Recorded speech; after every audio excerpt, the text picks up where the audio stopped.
Mais au niveau de nous, en tout cas, problème des amis, c'est dire la vérité.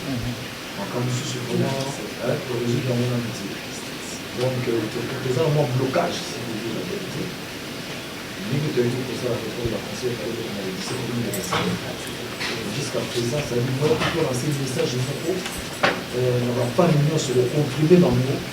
D'après les médecins, au niveau des amis, parce que moi, on a eu une critique pour les amis. Anomalie, tu comprends bien, on va passer par visa de Tissiko. Voilà, en fait, le visa, au début, on a un visa avec l'ambassade des États-Unis. On va avoir des missions qui viennent pour remplir la formulaire. C'est aussi ici, après, on va vérifier l'ambassade. On a rendez-vous. Rendez-vous, c'est la première interview. Sur la visa, c'est le visa. Mais on ne peut pas la visa. L'air touquet, c'est sûr, en tout cas, tout le monde apprend. Alors, le roi de la forêt, on doit comprendre un tout petit peu ce qui s'est passé réellement. La dernière descente dans la maison Schengen, tout le monde la population qui est belé, il y a un peu en retard sur appel. Information sur appel, il y a consul, il y a un peu en retard. Qu'est-ce qui s'est réellement passé? Il y a une pression dans la maison Schengen parce que retard ou bien blocage vous constatez dans le bureau, ou c'est la population qui est venue d'elle-même. Qu'est-ce qui s'est passé réellement et est-ce que besoin qui gagne de cause? Pas seulement toujours moi, là on est là pour la mine pour un concept de le gouvernement, mais il y a un problème, il y a M. Christophe, chargé d'affaires de l'ambassade qui est là. Il y a un dossier là, tous les pays qui va être concertés. Je ne sais pas, Nazar Guerrero. C'est ça, je me dis. Il y a un Nazar Guerrero. Voilà, au moins, les hommes ont droit. Par les ventilations, les hommes ont droit. Oui, on a fini la route, la signe dans le jeu. C'est quoi, c'est normal.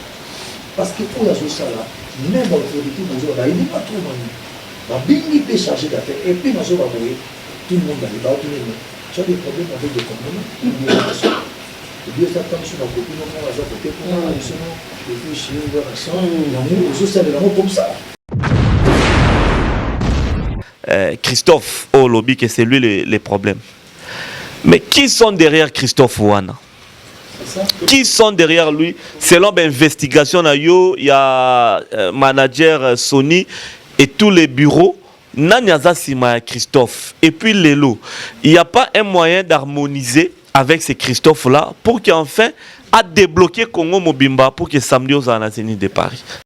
Bienvenue à toutes et à tous dans le cadre bien sûr de cette émission surprise. Surprise aujourd'hui va tenter de faire une analyse. Dans cette analyse, en début, nous aurons Laurent Fabrice qui est un chroniqueur culturel, particulièrement dans le monde de la musique. Eh bien, nous sommes dans la résidence de son Excellence, l'ambassadeur de la paix, Ngama Makanda Werason. L'actualité reste focalisée autour de ces grands événements du Zénith qui venaient d'être annulés. La date était retenue le 17 septembre, mais ce n'est plus le 17 septembre, c'en est pour le 25 septembre. Qu'est-ce qui nous attend exactement à l'intérieur? Je vous demande en tout cas de s'abonner à l'instant où vous tombez sur cette vidéo. Sinon, partagez le lien pour faire parvenir l'information à tous ceux-là qui nous prennent pour la première fois. Je m'en vais, avant bien sûr de voir le roi de la forêt, je m'en vais donner le micro à mon confrère, Laurent Fabrice, qui est aussi invité dans la résidence de Werason pour tenter un peu de parler. Laurent Fabrice, dites-nous, Werason projette un concert pour le 17 septembre. Le concert est annulé. Il y a un quid, une question market autour de la remise des visas. Werason reporte pour le 25 septembre et il invite la presse la veille de ce week-end. Qu'est-ce qui nous attend exactement? Quelle est la démarche de Werason selon vous? Merci beaucoup, je vais estar pour la question. D'abord, premièrement, avant de répondre à votre question, j'aimerais à toute sincérité te jeter des fleurs par rapport à ton travail. Tu sais, j'ai été porte-parole, déjà tu étais chroniqueur, tu étais parmi les gens que j'apprécie beaucoup. Et puis, je suis parmi les gens qui sont sous vos traces. Voilà, je voulais dire.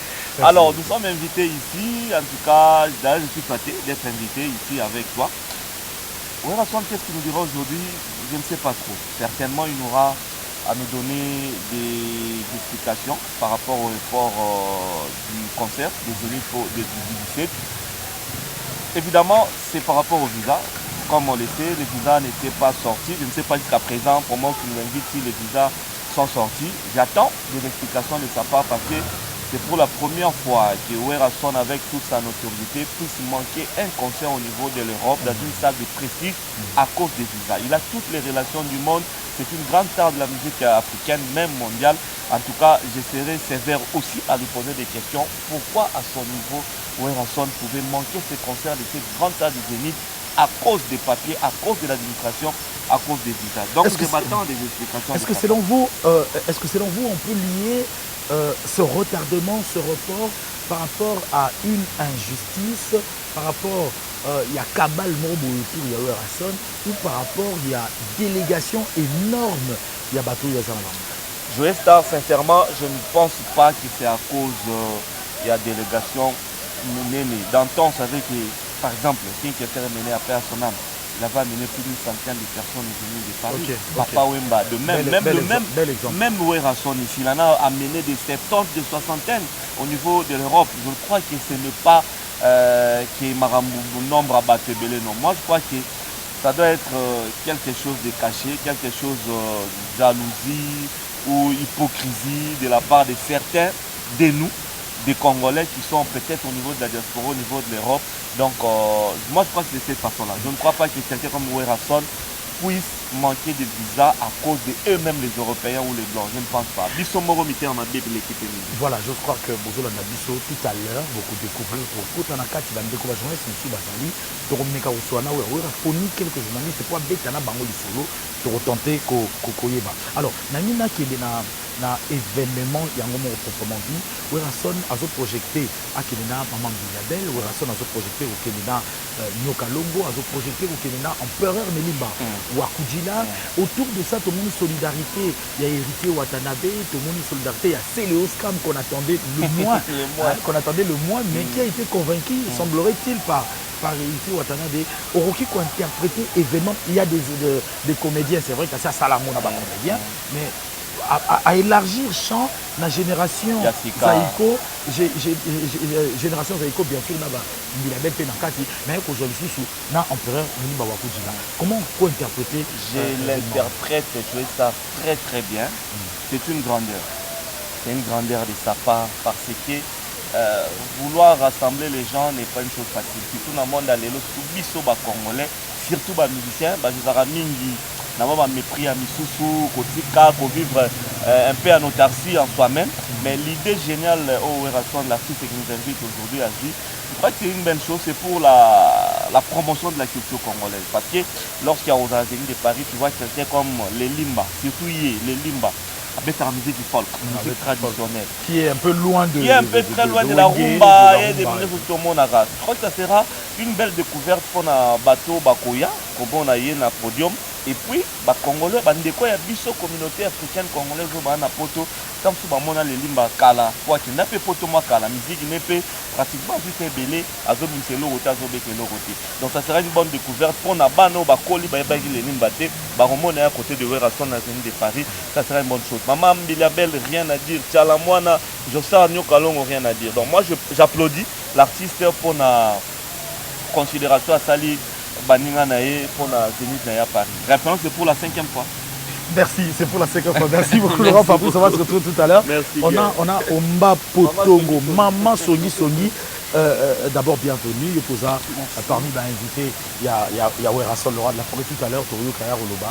Mais autour il y a Zénith, Nandi par contre, il y a des qualités qui sont biso, il y a Maman Songi, il y a décortique, moi Tobane Kozila, Balobi, Péré, Nawera, Baroloba, Naka, un jour, mon colonie, Mamati avion, Moko et tout. Et finalement, on a la veille, faire la salle vidéo, à 5 fanatique, surtout, Bakine na Zénith à Paris. Lecture Nilio, Salam. Est-ce que c'est hypocrisie?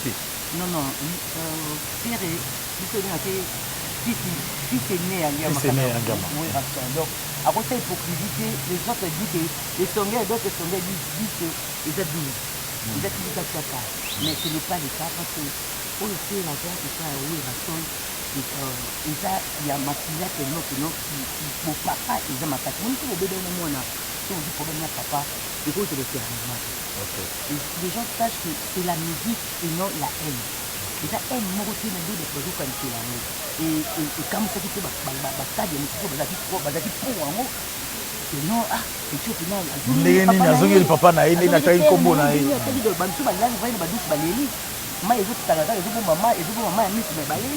Donc c'est-à-dire que non, c'est un formateur, où il a parmi les gens qui ont fait les lots, où il a fait partie, où il a fait fier, il y a l'expérience, où il fait rigoler là-dedans. Donc c'est applaudir, c'est apprécié pour le côté, il y a des musiques où il a rempli de la musique congolaise, pour le monde que papa, à qui ça la papa. Moi, Ozolanda, yo pe zonga makula tsana. Dans Zoloba mwana o pe Zolanda yo ozotanga mwana nini. Ni tanga pali pour passer. Nga za bantu ke. OK. Azonga pe makula. C'est très important. Kala mu exemple mu na tele de la zone makula. C'est da bénédiction de famille harmonie au Simba. Ni na tele Simba. Ma vie on va tout voir. OK. Après la zone ils ont dirait où rayer mon kwandini na déjà. Qu'est-ce qui se passe là après la tandis. C'est très important les gens dans le monde on pas télé on va bien makana ou est-ce que dans l'avenir chance nini omba potonga oki kopesa na cappuccino le Bouga a posé même acte oyo bana wera makosi cappuccino il est tellement orgueilleux. OK. Moi là dans 30 ans. Moi ce que je me bani ni ko sa ma sisi au plus bani ni mo ke ni ba ni terre parce que c'est ce que nous avons dit vous bani ni ba je me dis que ni ça là. Quand tu vois qu'il y a quelque chose qui ne va pas chez toi, il faut qu'on sonne à la base. Donc par là, il y a des cappuccino, ça ne marche pas. Ça ne marche pas pour tout le monde. Ah, non, la lobby, maman, ce qui se dans le lobby. Mon frère, il faut se rassurier, mais terrain, il est la terrain, c'est pas pour tout. Qu'est-ce qui se passe? C'est une très belle voix, tu chantes bien, tu danses bien, Boga, un peu ici, la bâtisse, mais qu'est-ce qui se passe? Mais il faut jouer sur la base. Il faut faire un souffle, parce que nous avons fait la 4 ans dans la Zamba. Merci beaucoup, on se revoit tout à l'heure. Voilà donc, très cher internaute, très chers téléspectateurs, Joey Star Télévision, Joey Star officielle télévision, pour le meilleur de vous informer, va tenter cette fois-ci de rentrer à l'intérieur. Vous allez voir la crème de journalistes invités la veille, bien sûr, de ce concert. Donc, je vais demander, bien sûr, à Bill de nous suivre à l'intérieur.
Voilà, de la forêt au nom des amis, Tozana Bangwa, Oyebi Bangopé, donc Laurent Fabrice Omba, Mami Lela, Nadjoye Bangato, Toye, Toyebi que événement monnaie il fallait Zalamba, Tozo cerné le côté, au Biso Toyebi Babenga Radio Trottoir et Leki. Étant journaliste, tout le monde qui est au Vanda Libosa, Kozelaga Libosa, Radio Trottoir T. D'ailleurs, peu bolimbisi na ndenge to kotie pa na yo yaki rendez-vous te. Toye karabo toye ba qu'est-ce qui se passe au pesa biso ba grande ligne au commune à niveau nini. To longo na le 17 ndenge nini po to koma na le 25 ba tractation au niveau ya maison Schengen des années. Tous en moi ba question belé mais to lingi yo pesa biso planter dans décor ou en étant to komi wapi na makamu na yo ya le 17 septembre. Enfin, il comme il est 25 sur le service. D'abord, vraiment, nous sommes remerciés quand même de la visite. La souci à quitter la boca parce que pour le moment, la justice a la première toute une génération pour la joie pour la mort du faut pour le rapport. Je crois chaque fois qu'on fait l'émission à la remercier à l'union, nous avons envoyé quitter la boca. Voilà, mais le niveau de nous, en tout cas, problème des avis, c'est aussi la vérité. Quand nous sommes vraiment pour résoudre mon amitié. Donc, c'est un blocage, c'est la vérité. Mais que tu as dit pour ça, la réforme de la conseil,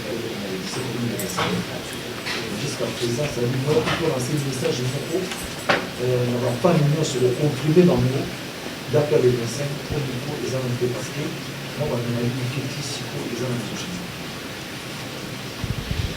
anomalie to so to comprendre bien nan ba pesi ba visa te tisiko.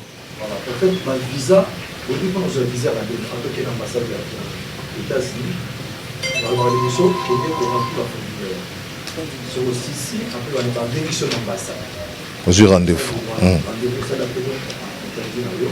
Sur la de Kenya visa c'est visa. Ah, mais il peut pas la visa. L'air touquet bah si sur en tout cas tout le job apprendre. Après, si vous avez un document à remplir, après, si vous avez un visa, nous avons comme d'habitude, sur aucune ambassade, il y a Belgique, il y a France, la maison Schengen. On a besoin déjà, le visa est déjà acquis. Donc, après, si vous avez un visa. Maintenant, ce que vous avez en haut, comme ça, on a votre côté officiel. Donc, un passeport, il est dans la maison Schengen, toujours. Alors, le roi de la forêt, on doit comprendre un tout petit peu ce qui s'est passé réellement. La dernière descente dans la maison Schengen, tout le monde a population et qui est belé yo y un peu en retard sur appel information toi on sur appel il y a consul oui il y a un peu en retard. Qu'est-ce qui s'est réellement passé? Yom toye kucha pression na maison Schengen parce que retard ou bien blocage vous constater na bureau ou c'est la population qui est venue d'elle-même. Qu'est-ce qui s'est passé réellement et est-ce que besoin qui gagne de cause la pression et ça les makiona? Bon, on y démarche de demander dans les boissons, l'air de gérer la destination. Quand on a logique, même ça va marquer pour nous visa. On va donner si nous sommes volontaires à la France. On va voir pour Bana, l'ambassade de France. On va venir pour la charge d'affaires à l'ambassade de France. Vous allez venir là dans la direction comment dans la bouche là, pour celui qui est là chargé d'affaires. C'est sûr que représenter un document pour représenter réservation à salle, hôtel et tout, dans le contrat où tu signes la producteur. En tout cas, est-ce que vous dites que la minute où il faut se faire vacciner, que ça fait très longtemps, déjà la première dose, nous sommes équipés, en tout cas dans la série, ok, tout va déjà passer. D'ailleurs, nous déjà pour ce que vous avez. Ok, merci beaucoup. Il n'y a pas de problème, c'est bon, beaucoup de ambassade. Après, Bissot, pour répondre après 10 à 8 jours. Pour ça qu'il y a un bon édifiant, des élipés. Après, pour qu'on ait tout dans la banque, parce que nous avons comme le bon, il y a des soumis quand même. Sinon, de ce petit dossier, dans la maison chez nous. Donc, il y a présence physique, et tu as un peu de visa. Vous voyagez comme vous voyagez dans les caractères, en tout cas, courage et bon récit, voilà du tout. Merci beaucoup, conseil. Chargé d'affaires. Tu peux demander causer là. Vous avez pas parler ce qu'on faut qu'on soit rendez-vous, c'est ça non? Dans la maison Schengen. J'ai parlé avec la dame Catherine, au Boébi, on a rendez-vous sur le rendez-vous pour moi. On va répondre en boîte email. C'est-à-dire, pour nous, répondre bien, on peut répondre également. Dans un qui en contact avec vous, c'est celui quand même. Je suis prêt, nous avons rendez-vous le lundi. Après, comme j'avais des relations, la Schengen, la dame de Catherine est première, à sa mère, elle soit contrôlée. Elle a dit non, rendez-vous, et ça, sur le lundi, c'est connu mardi. Au moment où j'ai été informé que tous les artistes qui font la lundi, on dit que la mission portable soit quelqu'un qui a déchargé pour caillou pour variété. Donc, profiter parce que tu coûtes la bonne pas te répéter. Mais c'est un message, voilà, tu coûtes tel et tel. Les quatrième médecine, ils ont dit qu'ils sont mais qui qu'on cabango par-ci par-là, tu suis quand même en tout cas, et comme mardi. Voilà, c'est comme mardi, voilà, et c'est bango, après-midi, non, 14h. Donc, on peut vraiment sur 16h30 à Catherine, en tout cas, France, va tenir le message, va annuler rendez-vous dans la vie. Va annuler rendez-vous, l'autre qui est sous-souté. Va dire, mais Catherine, c'est difficile parce que l'artiste va eu déjà rendez-vous à mardi. On a encore les jours de moins difficiles. Déjà, pour nous, on a les liens qui passent. Je ne pense pas qu'il va rouiller, qui va annuler rendez-vous. Il va qui est, ce va y kuna, ce qui va annuler rendez-vous. Ma caméra sauté, ils ont mabé pour la, ils ont bien été. Mais lui qui va boutique, alors moi, c'est comme si moi sabotage les gens. Ah non, c'est déjà annulé, il n'y a pas de problème. Dans la langue pour on a déjà bien sûr, on a dit mais qu'est-ce qui se passe on a dit rendez-vous en France, la BNI Schengen qui va annuler rendez-vous. Il y en a qui en tout cas à bâti pour la mission de les antiques. Après, la BNI a tout la Catherine a dit ouais, il y a mon boulot est à la maison Schengen. Il y a qu'à intervenir, il dit mon boulot, pourquoi mon boulot? Oh non, mon boulot, ouais, il n'y a pas moyen, s'il te plaît.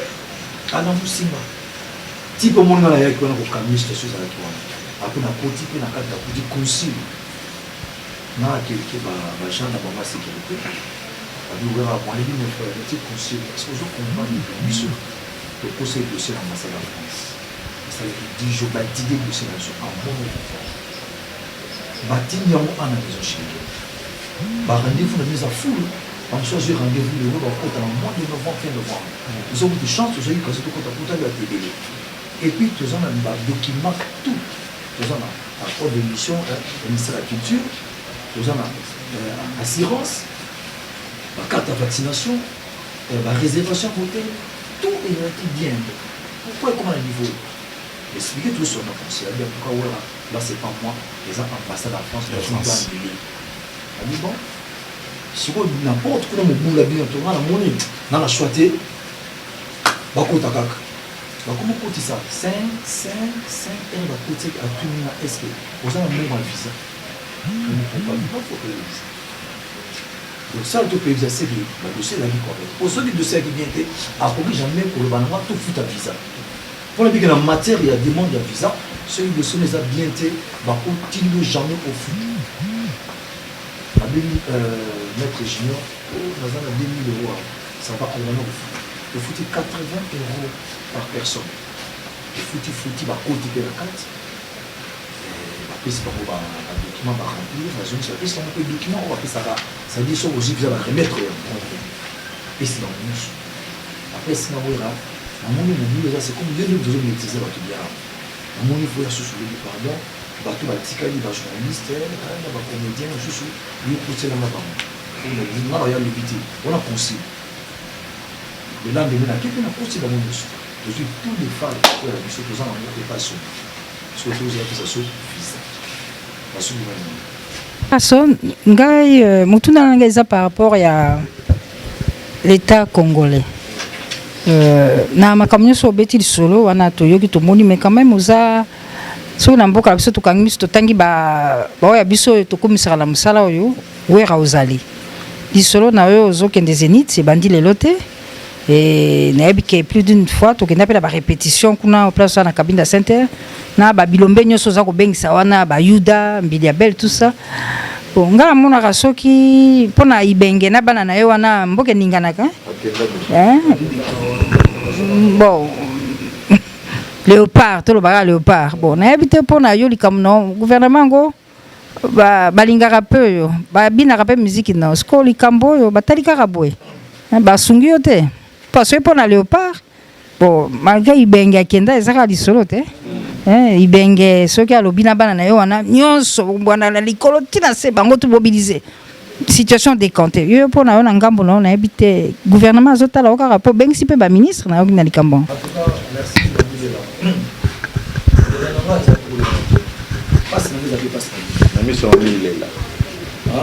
On est là, on est là, on est là,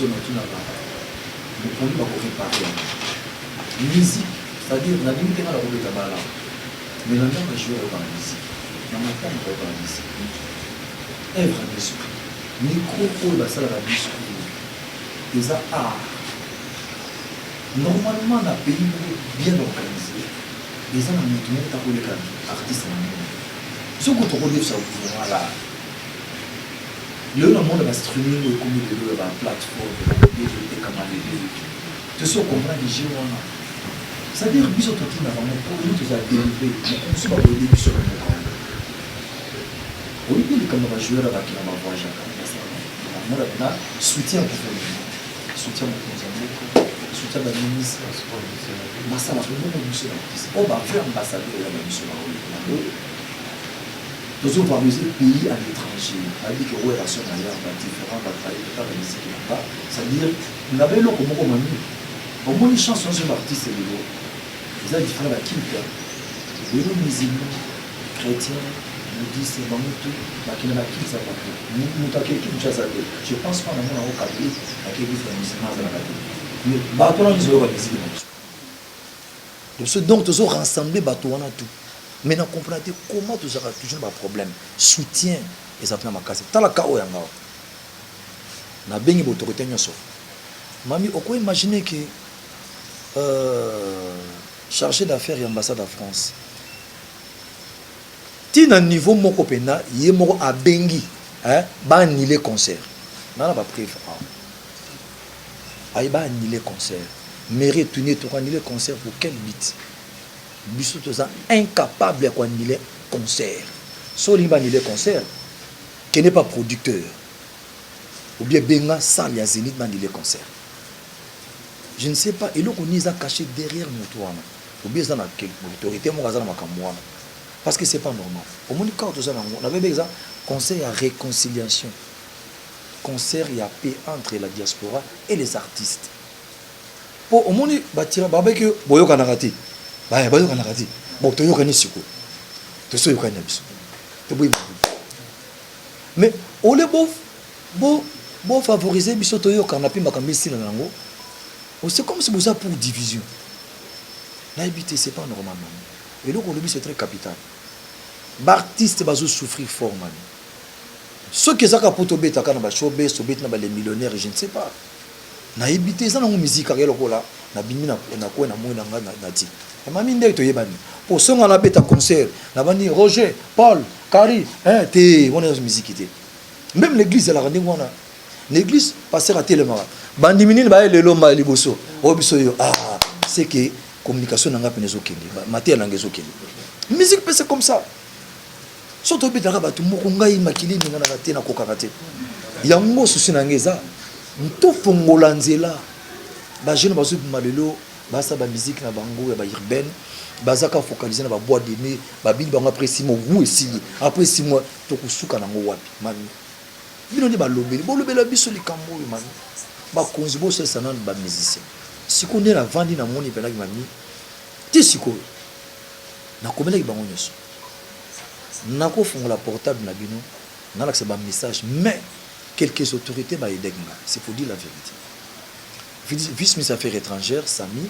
azolandela biso excellence Mazenga azolandela biso na kene ko mona pe ministre sport Serge Koné ministre pe na biso ya formation Mouyaya na mona ki epé c'est-à-dire moni ba jeune oyo ba jeune ba ministre c'est pour dire la vérité c'est comme bazana souci makasi na biso moni ba bi milliard musique milliard voilà na communauté ouais titi na maman na biso pe na wana ministre culture pe to connaît pe comme on a mais eloko to sala eza pour l'intérêt mboka c'est-à-dire pas eza intérêt à nation on a représenter Congo et puis spectacle na bena sala na rolata pena drapeau ya RDC na c'est spectacle hymne national bébé na katasa boulanga ya ngona pour na valoriser d'abord bende la mboka to kotika mote ngala ka fier comme je suis congolais mami siko na makambo o yebisa ngai na sala ni tout ça ni. Voilà, Igo est le roi de la forêt. Nous avons déjà tous les déjà.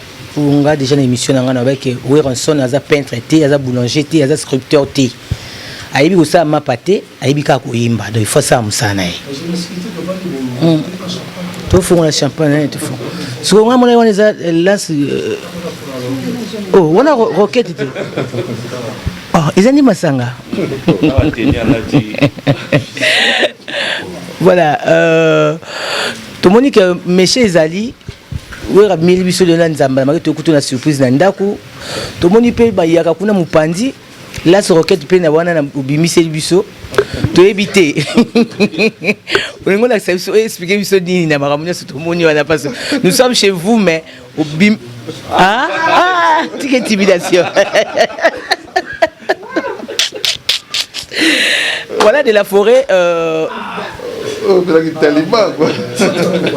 vraiment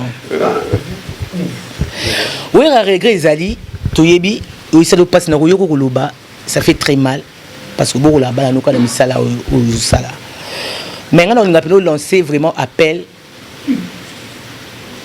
hein on a lancé vraiment appel na chef de l'état uluki batunyo so uluki wana mais numéro 1 na biso Isaac chef de l'état Fachi Béton donc on a voilà poser question on a lancé un appel parce que même si nous mbela ceux qui sont RTNC pas même la mbela et qui et pas nature qu'on a digital et qui dit Congo web qui dit numérique télévision qui dit canal kin un sous mbela on est koko yo kana dimanche lelo na ba émission na biso.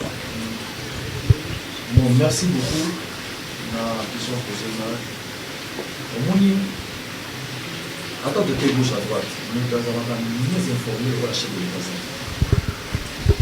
Pas pour nous subir le Californie de l'eau pas en fait. Makambo lelo c'est-à-dire on est toujours évolué c'est-à-dire tant toujours fait la musique qui va là toujours représenter le Congo il y a les chefs présents c'est la société utile en tout cas aussi là qui va je voulais quitter sur la idée qui était ça fait 13 ans que nous avons sur ce qui se passe chez nous. Les gens bien développés, les qui tirent dans l'étranger, les gens sur place là-dessus. Autour de la caractère, bon, on a un lycée. Par exemple, ça dit qu'il faut que ça ait temps. Attends, ça va aller libre. Et puis, à côté de là, au lycée, ça m'a dit, tout le monde va ça à l'américain, va ça à la foule, pour s'attaquer à l'américain. Va ça, on va investir, pourquoi et donc, le niveau, les bus sont administrés sur le commandement. Les services, les entreprises, pour ce type de monde, on a aussi l'amour, les artistes. Parce que les bandes pour la barre Davis na kata. Les artistes qui montent, les artistes qui la province nous sommes dans le marché, dans le moment, partir dans les délais, les gens ont vu sur le côté. C'est-à-dire, bon, on peut se dire qu'il y a un problème, maintenant, il y a un artiste comme moi.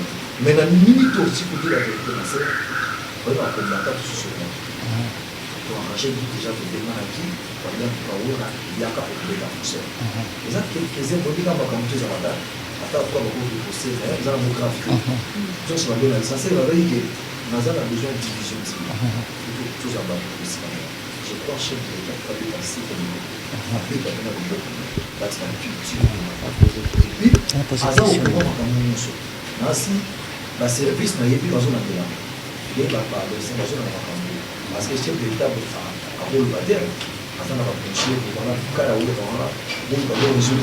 La minute qui est. Le chef de l'État a produit ça. Ok, question angeza par rapport à bandeko na yo ou naki busangana bango ou to busangana parce que conseil on est gozala parce que c'est le ko te ka ko sala kaka honneur ya RDC tout moni nyo kalongo na liste tout moni maman Mbilabe na liste tout moni que musicien na kati liste to yeba stratégie za kinini ya ko bengisa bango na kati ya Zénith Paris stratégie ça pour nous l'artiste ni la vie étrangère. Ça va tirer entre les deux pour pouvoir continuer. Le Nigeria va ça va Mali va Sénégal va Cameroun. Mais lui sur Awa, l'esprit nous a dit qu'on a dit. Ça demande lui sur parti c'est tout en Congo. Hein? As un star. C'est pour dire la vérité. Moi, la mission nous sommes en Afrique. La limite à lui sur Awa.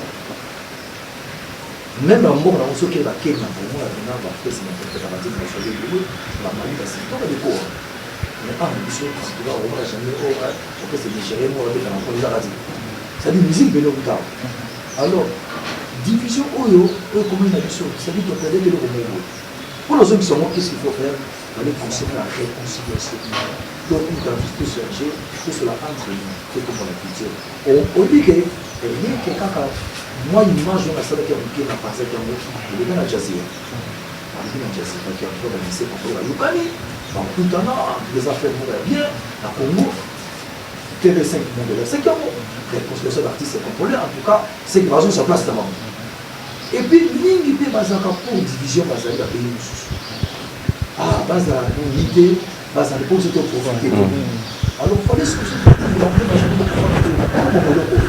pour les artistes et tu as donné les esclaves et loko le énorme de la makambo mais avec pour la main les amants les amants souhaitons que makambo que le bien tina souka parce que ba fanatique tout ba série message na porta avec bamu nyoso lundi baza na massa en France sur ça mais donc on va nous dire au que ça on les les gens au téléphone là ils veulent la porte de fanatique c'est impossible au moins yango il faut nazo les analyser au monde au samana biso o eza eloko moko na to équité eza te pour la division ça dit pour tout à la lebi ya biso to ça ici à ça on peut pas dire que ça va ici il faut que là ici à qui on va pas peut-être en milieu la l'université à qui peut-être dans le chemin il y a Paul hein ça dit pour bon la musique les gens vont comme ça bon on connaît la musique blanc on a ça là au jeu même comment un artiste est devenu millionnaire na démontrer l'amour na côté ça peut projet dans le na maintenant ça sera exemple de la Vodacom maman parce que 15 millions d'abonnés sur 10 millions d'abonnés parce que j'ai concours pour la nom de Dieu qui tape 1 2 3 5 taper mon avec le suite na le cas va dire des dollars sur la question va dire des dollars bon partout sur la plateforme mais soit ça les plateformes moko na tu vas vendre ya bon Dieu artiste congolais ba créer katane mwana parce que kaplo créer parce que non Michel Mani l'année de Panama de chambre na plateforme de la ceux qui 5 000 millions mami la 5 dollars on met ça $1 de 50 centimes donc ils ont un moyen de nous avoir alors même les journalistes il y a aussi dans tout que nous qui dans ça single nama à quel moment la place la plateforme de la on va isoler les artistes émissions la tu vas 50 centimes celui qui va prendre la pomme dans 10 millions de fanatiques j'ai 10 millions de dollars dans cette Makamati a le 20% de besoin, 10% à dépense, 20% à investir, il a sauté 10 de folie. Il y a folie. Quand folie, ça dit, la limousine, la Lamborghini, c'est ça, viens comme musicien. Ce qu'on te sent bloqué quelque part. Même à la commande de Kozala, qui va nous aider? Qui va nous aider? Ma vie est là, je me suis dit aux Arabes. Bon, on a fait aussi l'émission, donc on a fait 3 millions. C'est clair et net. Et ça, on va gauche à droite. Non. Bon, il va y avoir un million dans le monde entier. Arrêtez de se faire un peu de sur la et 450 centimes. Sur ça, 5 minutes, tu as 2 500 $. Économiste. Pas souvent toujours moi à Tiboulo. Là, on est là pour les la mine pour un concert. Le gouvernement, mais il y a un problème, il y a M. Christophe, chargé d'affaires de l'ambassade de France, qui est là. Il y a un dans ça, tous les frères qui va aller au concert. Je ne sais pas, Nazar derrière lui. C'est ça, je me dis. Il y a un Nazar derrière lui. Là, au moins, les hommes ont droit. Par exemple, la chose, les hommes ont droit. Oui, on a fini la même. C'est normal. Parce que pour la chose là, même dans l'autorité, il n'est pas trop mal. Il peut charger d'affaires. Et puis, tout le monde va les battre. Tu as des problèmes avec des communes, et bien, ça tombe sur la copine, on va côté pour moi, et puis chez nous, on comme ça. Parce que maison Schengen, c'est les femmes. Et les ambassades de France, c'est M. Christopher. Soit c'est ce cas que les visas où ils sont compliqués aujourd'hui quand même. Tous les passeports que ça l'ambassade. À combien de niveau qui a béni même la mairie. Pour ça, est-ce qu'il n'y a pas moyen de le conseil de l'Ouest? Combien de conseils de l'Ouest? Oui, c'est comme nous, il y a des problèmes. Nous sommes clairement à hasard. Et ça, c'est dans le voisin, on a fait des Congolais. Vraiment. À béni sous la salle. Si on veut annuler ça, la vie, on peut annuler. Si on veut concert, il y a des salauds, des tables, des dépenses pour ça, il y a un fit à mon épi, on va annuler concert pourquoi? Malamou, on peut éviter à béni sous. Si on annuler même si quoi, après, on va tout finir. On va donner à côté de 2 minutes pour poser la question, on répond de venir. Ah, c'est mon clair. Pour qu'il ne vous soit pas écouté, j'ai même des documents ici. On a la Sabine, où le mairie a commis, où la préfecture a commis, où la salle est commis. Et lui, on a absolument compris que l'on doit jouer les 25 ici à France. Mais nous sommes bloqués, nous sommes bloqués à un chez nous, tu as bloqué l'ambassade de France.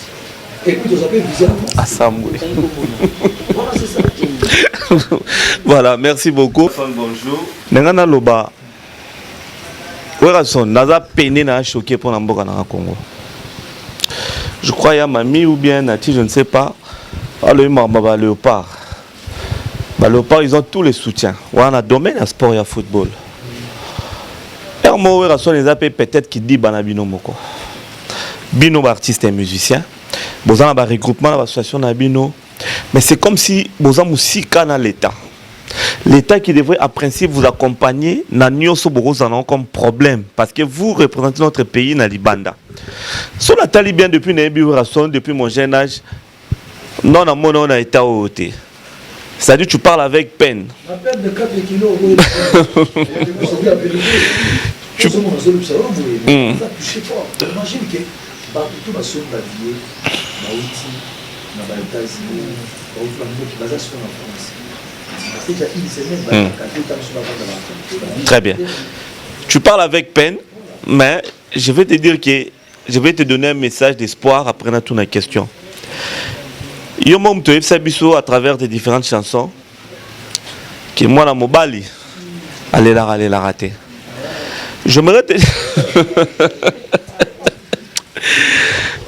dire ouais Rasson, ndenge tu es Sabiso wa. La question na maloba natia bandeli ndenge répondait que ba dossier dans niveau ambassade.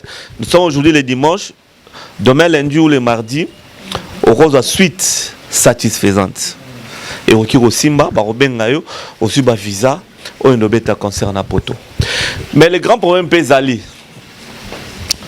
Le 25, et à Moussikate, dans 6 jours, tout ça samedi, le 25. Où est son nom, le beau-père de Bakilo? Est-ce que état d'esprit, si on vous accorde les visas demain ou après-demain, état d'esprit est le même pour le samedi?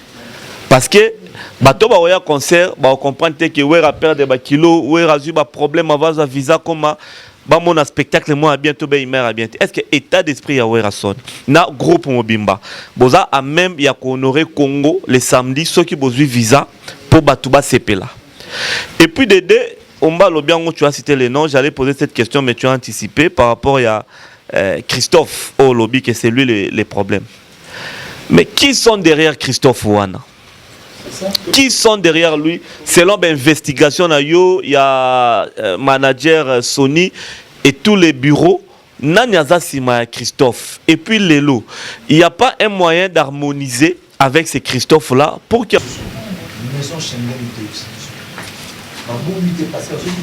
Qui sont derrière lui? Il y a Bissoti. Ça dit, fanatique, il y a qui comprend la musicien. Moi, maintenant, c'est une expression. Après, il y a beaucoup de Christophe Herrera à la salle. À Bengi dans la mairie. Or, mairie dans le combattre, même si producteur, que Christophe a béni sur toi, il y a des concerts, soit les amours, les habiletés, amours, les amours, gouvernement, place, il y a des problèmes. À la combattant. Est-ce qu'il y a un problème en France, en Congo? C'est des problèmes au Congo. Ça n'a rien à voir avec la France. Pour l'habitude, l'homme est venu en France avant. Le problème non se pose concernant France et l'État de Bissot et ceux de l'économie des alliés de bêta. parce que ton frère de l'amour tu vas dire awa de la appel de la faire récupérer mon maman a dit bateau la foot et puis la foot cyclement pour la 9 000 et toi de le conseil là-bas il n'y a pas de problème pour la sécurité pour la sécurité ce qu'on va bien aller dans la vie dans le film il y a une personne à l'objet a dit non il n'y a pas de problème vous aurez vous visez demain à vie de moi mais c'est ça à Schengen a dit va français va dans la marche moi je me demande non ouais là bazala na ndenge ils sont déjà chez nous ça là on va passer donc on va accorder visa non va y prendre le oh non il faut attendre un peu car oui là vous savez quoi bon bien l'autorité va déclarer sur ce visa na le bien clair voilà on va dire on a attention de ça ouais ça alors ça nous la fière aller avec des gens OK c'est qui était on va pas gérer on va bien gérer on comprend. Alors on a préféré dans la vérité. C'est-à-dire l'autorité, on va comprendre que nous avons eu ça à travers les macambos ou les cas. On va convoquer, on va commencer à les faire. Comment on va faire chez Kitty comment on va faire voyager. Quand il est dispo dans la métro, on est soucié à la provision. Faire des 4 kilos, c'est beaucoup. Par exemple, là, on a souci. Parce qu'on a eu ce temps à 6 mois.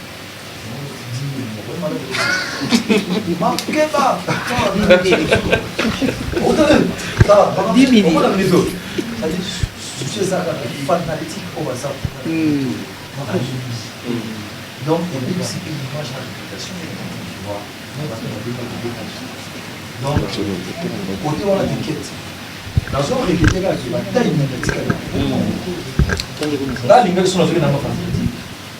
D'accord, qui est dans la j'ai payé ma jour en émission, complètement également là, on va faire préparation dans la mission de Clémissa. Alors, on va tout préparer dans 2 jours. Merci beaucoup. Merci Namoni Olobi Nyonso to Tikayo au PMAP et puis Toyaki de manière surprenante. Avant d'appeler ça Sony Kamanamwa Maloba Mouké. Je vais insister sur la tenue. Tenue est au banque sangai. Nazo ko comprendre té eza ba tenue lukaka penza ba professeur moni muta betia ngoboye.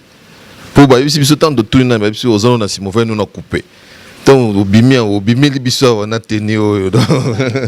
O tasibile donc et puis d'habitude ngaka tsaka so ezo bimisa o lance roquette. Na évite aux Afghanistan où ils appellent message au de la Christophe que ce que Meki tous on est voilà donc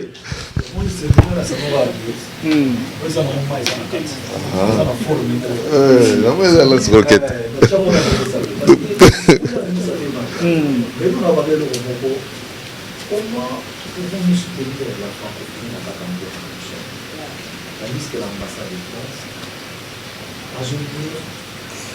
culture religieuse.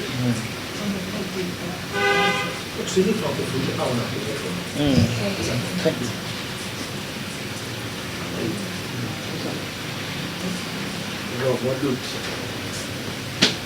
donc tenir ça on a problème terre. Non, tenir aux gens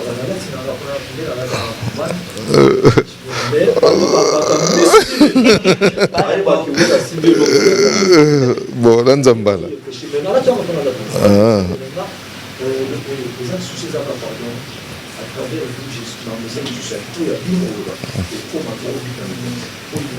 Tout à fait, tout à fait.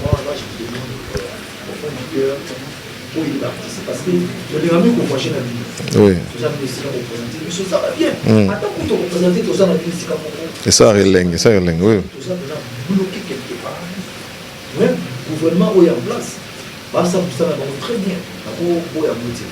Avec un casa, il y a ça. Mais, moi, ma plus de filles, ça va bien. Elle est beaucoup de choses, ça va bien.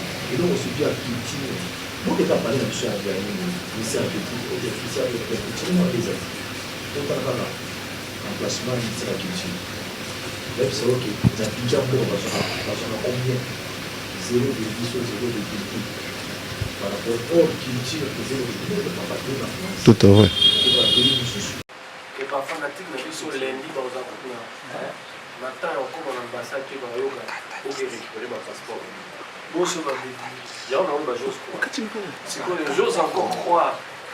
que respect wana ya ba réciprocité ezali entre biso na France o andela gombe pezala awa tout le monde a artiste français na ya j'ose croire encore que France